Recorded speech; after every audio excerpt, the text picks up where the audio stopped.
Hello and welcome to online तैयारी। आज हम डिस्कस करेंगे सितंबर थर्ड वीक के करंट अफेयर्स को। तो चलिए आज की क्लास शुरू करते हैं। आज का सबसे पहला क्वेश्चन है हमारा कि ग्लोबल स्मार्ट सिटी इंडेक्स 2020 में कौन सा शहर शीर्ष पर है। तो ग्लोबल स्मार्ट सिटी इंडेक्स ये आईएमडी के द्वारा जारी की जाती है और इस बार ग्लोबल स्मार्ट सिटी इंडेक्स 2020 में टॉप किया है किस स्मार्ट सिटी ने, तो सिंगापुर ने, यानी कि सिंगापुर को फर्स्ट रैंक दिया गया है। वहीं पे दूसरा जो रैंक दिया गया है वो दिया गया है हेलसिंकी को, जो कि फिनलैंड की कैपिटल है। वहीं पे इस इंडेक्स में 109 शहरों को शामिल किया गया और इसमें इस 109 शहरों में 4 इंडियन सिटी को भी जगह दी गई है। वैसे इस बार जो जितनी सारी जो इंडियन सिटी है उनकी रैंकिंग जो है बहुत ही नीचे आ गई है 2019 के मुकाबले। तो हैदराबाद को रैंक दिया गया है 85th रैंक दिया गया हैदराबाद को। 86 रैंक दिया गया है न्यू दिल्ली को। वहीं पे अगर हम बात करें मुंबई के बारे में तो मुंबई को रैंक किया गया है 93rd और बेंगलुरु को रैंक किया गया है 96th। तो ये आप कहीं पे लिख लीजिएगा। यह इंडेक्स आर्थिक तकनीकी डेटा और वहाँ के नागरिकों के आधार पर जारी की जाती है। ये इंडेक्स बनाया जाता है। फिर नेक्स्ट क्वेश्चन है कि Bharat happiness report, India happiness report 2020 के अनुसार भारत का सबसे खुशहाल राज्य कौन सा है। सबसे पहले तो ये आप जान लीजिए कि इंडिया हैप्पीनेस रिपोर्ट 2020 ये इस तरह की पहली रिपोर्ट है और इसके अनुसार भारत का सबसे खुशहाल राज्य है मिजोरम। इस जो ये सर्वे जो किया गया है, इस सर्वे में 36 राज्य और केंद्र शासित प्रदेश से 16,950 लोगों के साथ ये सर्वे किया गया, मात्र 16,950। और इसी के साथ ये रैंकिंग जारी की गई है और इसमें भारत का सबसे खुशहाल राज्य बताया गया है मिज़ोरम। वहीं पे दूसरे नंबर पे सबसे ज़्यादा खुशहाल राज्य कौन सा है, पंजाब। और अगर हम बात करें जो सबसे कम खुशनुमे राज्य के बारे में तो वो कौन सा है, वो है छत्तीसगढ़ और फिर है उत्तराखंड। फिर नेक्स्ट क्वेश्चन है कि आज़ादी, फ्रीडम, फासिज्म और फिक्शन, इस पुस्तक की लेखक या फिर लेखिका कौन है। तो इस पुस्तक की लेखिका है अरुंधति रॉय। यहाँ पर आप देख सकते हैं, यह है अरुंधति रॉय। फिर नेक्स्ट क्वेश्चन है कि चिकित्सा शिक्षा के लिए आईजी नोबेल पुरस्कार 2020 से किसे सम्मानित किया गया है। ये नोबेल पुरस्कार और आईजी नोबेल पुरस्कार यानी कि एक नोबेल प्राइज़ होता है और ये एक सैटिरिकल अवार्ड है, यानी कि एक मजाकिया अवार्ड है। और ये अवार्ड इस बार दिया गया है नरेंद्र मोदी को। किसके क्षेत्र में, तो मेडिकल एजुकेशन के क्षेत्र के लिए।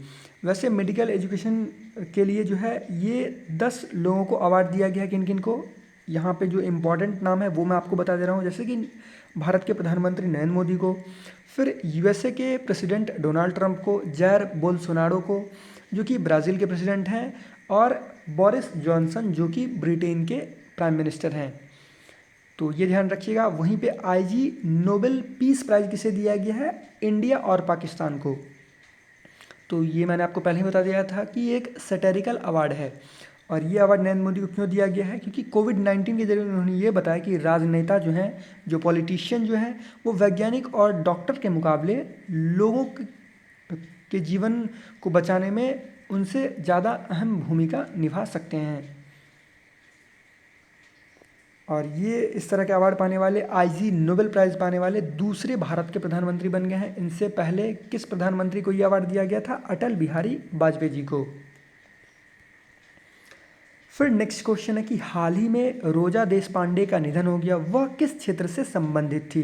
तो रोजा देशपांडे ये एक पॉलिटिशियन थी, यानी कि पॉलिटिक्स से इनका संबंध था और भारतीय कम्युनिस्ट पार्टी सीपीआई के संस्थापकों में से ये एक थी, जिनका कि अभी हाल ही में निधन हो गया।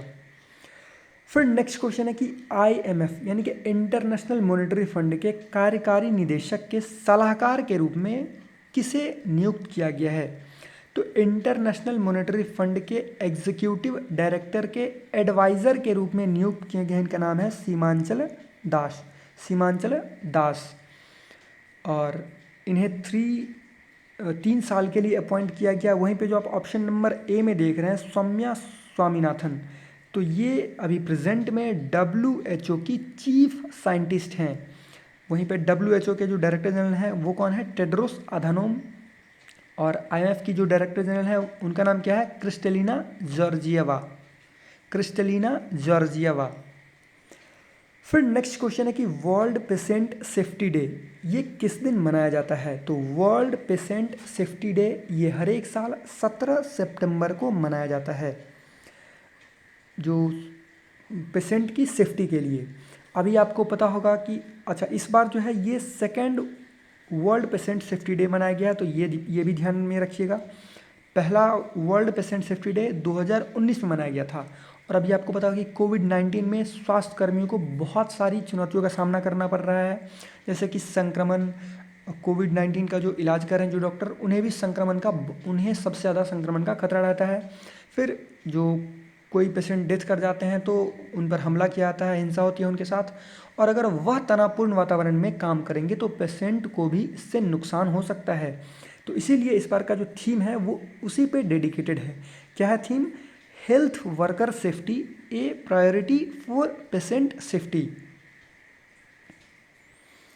फिर नेक्स्ट क्वेश्चन है कि international equal pay day, international equal pay day यानी कि अंतर्राष्ट्रीय समान वेतन दिवस, ये किस दिन मनाया जाता है। सबसे पहले तो ये क्वेश्चन सुपर इम्पॉर्टेंट है, इसलिए क्योंकि इस तरह का जो डे मनाया गया है वो पहली बार मनाया गया, यानी कि इंटरनेशनल इक्वल पे डे इस बार पहली बार मनाया गया है। कब, तो 18 सितंबर को। और इसका उद्देश्य मेनली जो है वो लैंगिक वेतन अंतर संबंधी भेदभाव को समाप्त करना, यानी कि जो मेल की अलग सैलरी होती है सेम काम के लिए, मेल की अलग सैलरी होती है, फीमेल वर्कर्स की अलग सैलरी होती है, मेल की ज़्यादा फीमेल की कम। तो ये जो अंतर है इस भेदभाव को समाप्त करने के लिए ये दिवस मनाया जाएगा अब हर एक साल 18 सितंबर को। और एक रिपोर्ट, मॉन्स्टर सैलरी के रिपोर्ट के अनुसार ये कहा गया कि भारत में महिलाएं पुरुषों की तुलना में 19% कम सैलरी पाती हैं। फिर नेक्स्ट क्वेश्चन है कि भारत में किसान आजीविका यानी कि फार्मर लाइवलीहुड्स को बेहतर बनाने के लिए किस कंपनी ने $4.5 मिलियन के 2 नए अनुदानों की घोषणा की है। तो ये कंपनी यहाँ पे हो गया, यहाँ पे होना चाहिए वॉलमार्ट फाउंडेशन। वॉलमार्ट फाउंडेशन ने किसान आजीविका को बेहतर बनाने के लिए $4.5 मिलियन यानी कि 33.16 करोड़ रुपए के 2 नए अनुदानों की घोषणा की है। और ये 2 NGO के थ्रू, 2 NGO हैं उसके थ्रू दिया जाएगा। एक तो तनगेर और एक है प्रदान, जो कि एक दिल्ली बेस्ड NGO है। और तनगेर को दिया जाएगा $2.6 मिलियन और प्रदान को $1.9 मिलियन दिया जाएगा। और बेसिकली इसमें वुमेन फार्मर्स पर ध्यान दिया जाएगा। और इससे पहले भी वॉलमार्ट फाउंडेशन किसान की भलाई के लिए काम कर चुकी है। फिर नेक्स्ट क्वेश्चन है कि एशिया गेम चेंजर अवार्ड 2020 से किसे सम्मानित किया जाएगा। तो एशिया गेम चेंजर अवार्ड 2020 से सम्मानित किए जाएंगे सिर्फ विकास खन्ना। इन्होंने कोविड-19 पेंडेमिक और लॉकडाउन के बीच भारत में लाखों लोगों को खिलाने के लिए ये अवार्ड इन्हें ये दिया जाएगा। और इन्होंने मैनहट्टन से ही, जो कि USA में है, मैनहट्टन से ही बड़े पैमाने पर लोगों को भोजन उपलब्ध कराया। इनका नाम ध्यान रखिएगा, विकास खन्ना। और विकास खन्ना की एक बुक भी रिलीज़ होगी 2021 में, जो कि इसी से रिलेटेड होगी कि उन्होंने मैनहट्टन से USA में रहकर भी भारत में लाखों लोगों को खाना उपलब्ध कराया, भोजन उपलब्ध कराया। और इनकी एक बुक रिलीज़ होगी किचन्स ऑफ ग्रैटिट्यूड। और ऐसा नहीं है कि ये पुरस्कार बस इन्हीं को दिया गया, ये पुरस्कार 6 लोगों को दिया गया और उनमें से ये एकमात्र भारतीय हैं। तो इसलिए इनका नाम ध्यान में रखिएगा। एक नाम आप और ध्यान में रखिएगा, नाम है नाओमी ओसाका, जापान की टेनिस प्लेयर। फिर नेक्स्ट क्वेश्चन है कि इंटरनेशनल डे ऑफ पीस ये किस दिन मनाया जाता है। तो इंटरनेशनल डे ऑफ पीस ये हर एक साल 21 सितंबर को मनाया जाता है, 21 सितंबर को। और इस बार इसका थीम क्या है? Shaping peace together, shaping peace together. यहाँ पे यूएन के जो सेक्रेटरी जनरल हैं एंटोनियो गुटेरस, इन्होंने ये कहा कि देखिए जो पीस जो है जो वार जो है, अभी कोई वार नहीं है, और हमारा एक वार जो है पूरी दुनिया का जो वार चल रहा है वो एक वायरस से चल रहा है। तो ये ध्यान रखिएगा, इंटरनेशनल डे ऑफ पीस 21 सितंबर को मनाया जाता है हर एक साल। फिर नेक्स्ट क्वेश्चन है कि सरकार ने रक्षा क्षेत्र में स्वचालित मार्ग से यानी कि ऑटोमेटिक रूट के तहत कितने प्रतिशत तक प्रत्यक्ष विदेशी निवेश यानी कि FDI फॉरेन डायरेक्ट इन्वेस्टमेंट की अनुमति दी है। पहले ये था कि FDI अगर कोई भी डिफेंस सेक्टर में आता है तो वो 49% तक ही ऑटोमेटिक रूट से आ सकता है, और इससे अगर ज़्यादा इन्वेस्टमेंट किसी भी डिफेंस सेक्टर में आती है तो उसके लिए गवर्नमेंट की परमिशन चाहिए। लेकिन अब इस जो 49% को बढ़ाकर कितना कर दिया गया है? 74%, यानी कि 74% तक निवेश जो है वो बिना सरकारी दखलंदाजी की होगी, बिना सरकार के परमिशन से हो सकेगी, बस उस कंपनी के परमिशन से हो सकेगी। लेकिन अगर सरकार चाहे सुरक्षा को देखते हुए तो इस निवेश किया गया है उसको रोक भी सकती है और उसको निरस्त भी कर सकती है।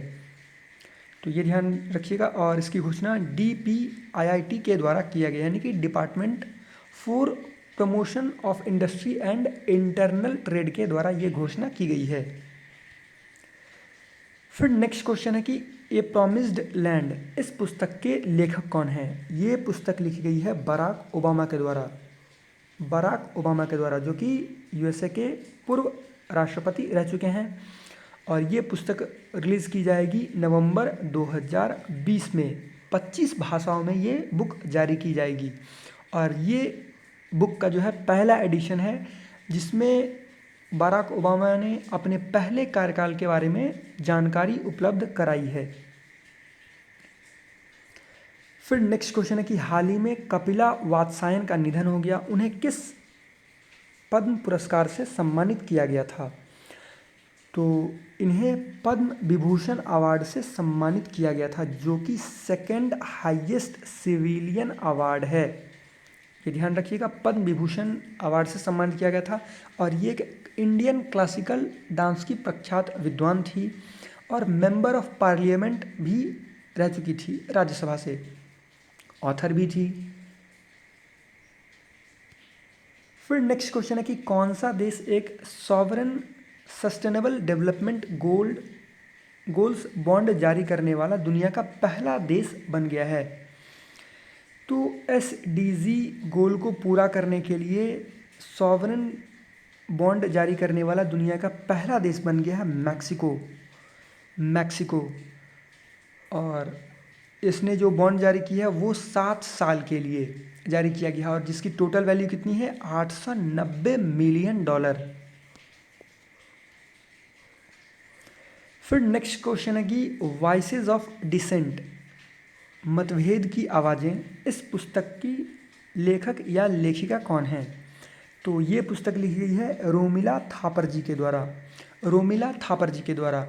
और ये एक हिस्टोरियन है, और इन्हें एक चीज़, इनसे रिलेटेड एक फैक्ट है वो जान लीजिए कि इन्हें 2005 में पद्म भूषण पुरस्कार से सम्मानित किया गया था, जिसे लेने से उन्होंने इनकार कर दिया और कहा कि उन्होंने किसी भी राष्ट्रीय पुरस्कार को स्वीकार नहीं करने का संकल्प लिया है।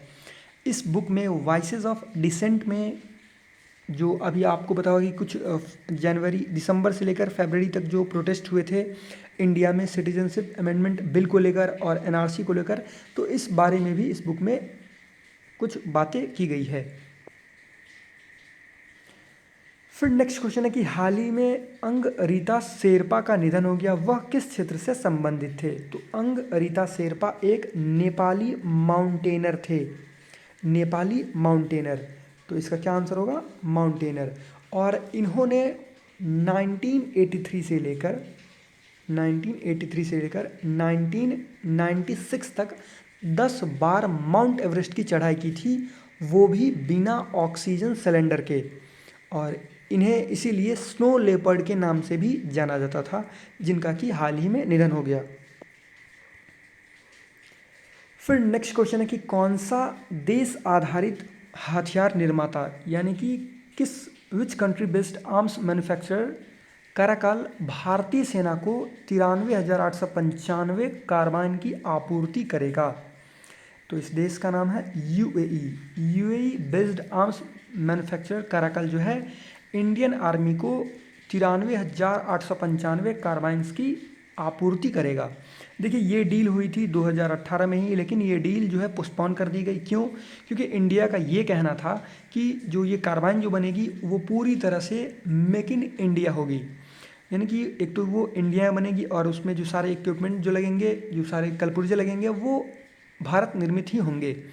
इससे पहले भी जो कार्बाइन जो बनते थे उसमें से 20% जो है वो मेड इन इंडिया ही होते थे, लेकिन इंडिया का कहना ये था कि पूरी तरह से मेक इन इंडिया होगा। तो इस पर कराकाल के द्वारा सहमति जता दी गई है और अब ये कार्बाइन जो है वो इंडिया में ही बनेंगे। फिर नेक्स्ट क्वेश्चन है कि महामारी रोग संशोधन विधेयक 2020 यानी कि एपिडेमिक डिजीज अमेंडमेंट बिल 2020 किस वर्ष की महामारी रोग अधिनियम की जगह लेगा, यानी कि किस एपिडेमिक डिजीज एक्ट को रिप्लेस करेगी ये एपिडेमिक डिजीज अमेंडमेंट बिल 2020। तो ये रिप्लेस करेगी 1897 एपिडेमिक डिजीज एक्ट को। आई थिंक 126 साल या फिर 123 साल ये पुराना हो गया। तो ये आप ध्यान में रखिएगा। और इस विधेयक के अनुसार अगर कोई स्वास्थ्य कर्मी पर हमला या फिर हेल्थ प्रॉपर्टी को नुकसान पहुंचाता है तो उसे 3 से 5 साल तक की जेल और 50,000 से 2 लाख तक का जुर्माना भरना पड़ सकता है, और गंभीर चोट पहुंचाए जाने पर 7 साल तक की जेल और 5 लाख तक का जुर्माना भरना पड़ सकता है। फिर नेक्स्ट क्वेश्चन है कि किस देश के वैज्ञानिकों ने ब्लाइंड लोगों में दृष्टि को पूरी तरह से बहाल करने के लिए, यानी कि दृष्टि बाधितों को पूरी तरह से जो विज़न रिस्टोर करने के लिए विश्व की पहली बायोनिक आँख विकसित की है, बायोनिक आई डेवलप किया है।